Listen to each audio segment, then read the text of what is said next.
Gravitational field intensity पर। कितने लोगों को लग रहा है कि कुछ आपको एक फिनोमेनन होता है डेजा वू, आपको ऐसा नहीं लग रहा कि जो हम पढ़ रहे हैं सब कहीं कभी सुना है, कहीं पर पूरी क्लास कहीं रिपीटिशन जैसी नहीं लग रही है? ठीक है, आप बता सकते हो मेरे को कितने लोगों को लग रहा है कि कुछ कुछ ये सर जो लिख रहे हैं या जो बोल रहे हैं ऐसा हमने कुछ दिन पहले कहीं पर सुना था। तो ग्रेविटेशनल फील्ड इंटेंसिटी क्या है बेटा? आपके पास एक मास है m, ठीक है ना, इससे r दूरी पर हम पता करेंगे कि इसकी ग्रेविटेशनल फील्ड इंटेंसिटी कितनी है। तो इसके लिए हम क्या करेंगे, एक टेस्ट मास रखेंगे, ठीक है, और इसको फिक्स कर देते हैं और ये देखेंगे कि what is the force on this test mass m naught. और ग्रेविटेशनल फील्ड इंटेंसिटी को हमने डिफाइन किया force experienced by m naught divided by m naught. कुछ याद आया? इलेक्ट्रोस्टैट में भी तो यही हो रहा था, एक चार्ज था, इसका इलेक्ट्रिक फील्ड इंटेंसिटी डिफाइन करनी थी, तो हमने बोला यहाँ पे Q नॉट को रख देते हैं और force experienced by Q naught पर unit test charge. Electric field intensity क्या थी? Force experience by test charge पर यूनिट चार्ज, ठीक है ना, या force experience by a unit test charge. Gravitational field intensity क्या है? Force experience by a unit mass. ठीक है, क्लियर? अब क्योंकि हमको पता है force experienced by m naught कितना होगा, gm naught upon r square, इसलिए gravitational field intensity of mass will be gm upon r square. ठीक है, क्लियर? अब अगला सवाल क्या आया, वेदर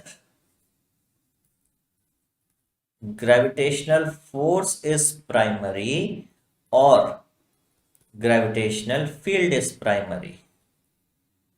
ठीक है, अब ये बड़ा बच्चा कंफ्यूजन में।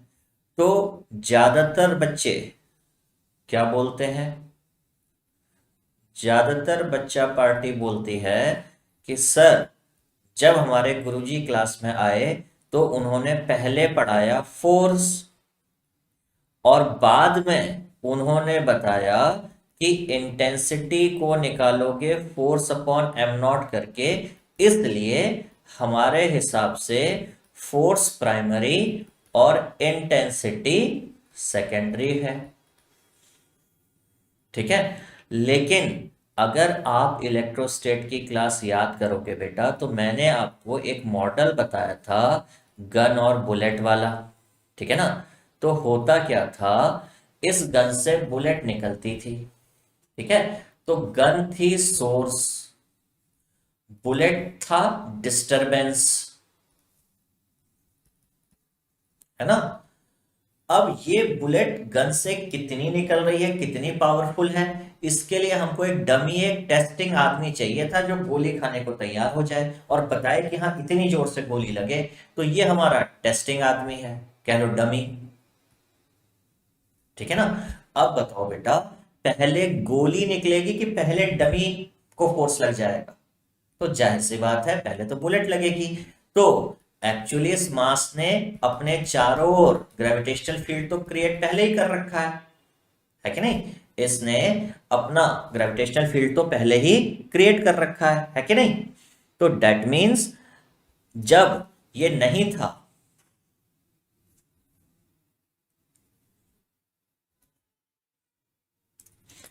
अगर टेस्ट मास नहीं होता तो भी तो यहां पे ग्रेविटेशनल फील्ड एग्जिस्ट करता था। ठीक है, और क्योंकि यहां पे ग्रेविटेशनल फील्ड एग्जिस्ट करता था, इसीलिए तो m नॉट पे आते ही क्या लग गया, फोर्स। तो वैसे हमेशा ध्यान रखना बेटा, always remember field is primary, force is secondary. अब आप कहोगे कि सर जब field is primary, force is secondary, तो हमको पहले फोर्स क्यों पढ़ाया? क्योंकि बेटा फोर्स आप थर्ड फोर्स से सुने हुए हो, इसलिए आगे किसी ने फोर्स पढ़ा दिया। वरना अब देखो, भूल जाओ आज की क्लास, यहां से शुरू होती है आज की क्लास अगर, ठीक है ना, अगर यहां से आज की क्लास शुरू होती है तो मैं आपको क्या कहता हूं, पिछला देखो, लेकिन ध्यान रखना बेटा, सब कुछ भूल जाओ जो आपने class 5th 6th 7th 8th 9th 10th 11th 12th में पढ़ा है। मैं आज आपसे कह रहा हूं कि एक मास अपने चारों ओर कुछ क्रिएट करता है, जो क्रिएट करता है उसे बोलते हैं ग्रेविटेशनल फील्ड। इस ग्रेविटेशनल फील्ड की स्ट्रेंथ को कैसे मेजर करोगे? इस ग्रेविटेशनल फील्ड की strength is measured by gravitational field intensity, और मैं कहता हूं दिस ग्रेविटेशनल फील्ड इंटेंसिटी का जो मैग्नीट्यूड है वो होगा gm अपॉन आर स्क्वायर। तो अब मैं कह रहा हूं कि ये जो मास है इसने ऑलरेडी अपने से r दूरी पे कुछ वैक्यूम टाइप का, सक्शन प्रेशर टाइप का क्रिएट कर रखा है। कितना? gm अपॉन आर स्क्वायर, ये I है। और अब अगर यहां पे कोई मास रख दोगे m नॉट, तो force on mass m naught कितना होगा? m not I। अब ध्यान से समझो बेटा, मैं आपको अगर बोल दूं कि इस मास ने पहले ही यहां पे ग्रेविटेशनल फील्ड क्रिएट कर रखा है, तो मैं आपको बोल रहा हूं फोर्स होगा m नॉट I। ये force on m not by m। ये I किसने क्रिएट किया? I क्रिएट किया हुआ किसने? m ने। और इसी को आप I बराबर क्या लिख दोगे? F upon m not. तो आप कहोगे कि अगर दो मासेस के बीच का फोर्स F है, तो अगर हम F अपॉन m नॉट निकालेंगे तो क्या निकाल रहे होंगे? I। तो बेसिकली हमको इस तरह से पढ़ाया जाता है, बट आइडियली आपको इस तरह से पढ़ाया जाना चाहिए था, तो आप समझ जाते कि field is primary and force is secondary. ठीक है ना? खैर, अब मैं आपको वही फिर से रिपीट कर रहा हूं जो इलेक्ट्रोस्टैटिक में रिपीट करता था। इससे कोई फर्क नहीं पड़ता, कैलकुलेशन ऑफ I और फोर्स इज सेम एक्सरसाइज। समझ गए? यानी कि अगर आपको I निकल गया, अगर आपको m का r डिस्टेंस पे फील्ड निकालना आ गया, तो आप इस I के पीछे m नॉट चिपका दोगे तो आप क्या निकाल सकते हो? Force on m not by m।